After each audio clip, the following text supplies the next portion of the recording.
しください。当駅止まりの輝き523号到着です。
ありがとうございました。終点金沢に到着です。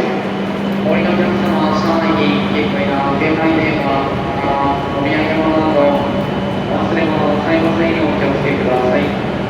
このホーム上の階段は5号車、エレベーター神戸中野6号車、エスカレーターは7号車付近にございます。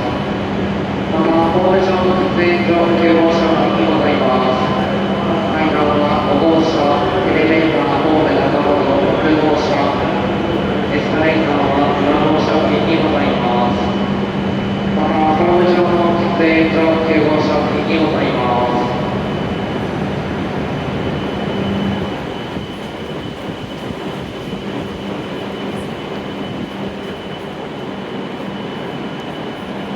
次1番乗り物列車はこの後車内清掃のためドアを閉めます。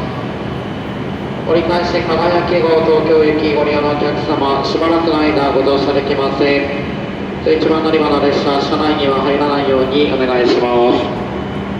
11番乗り場到着の列車、この後清掃作業のためドアを閉めます。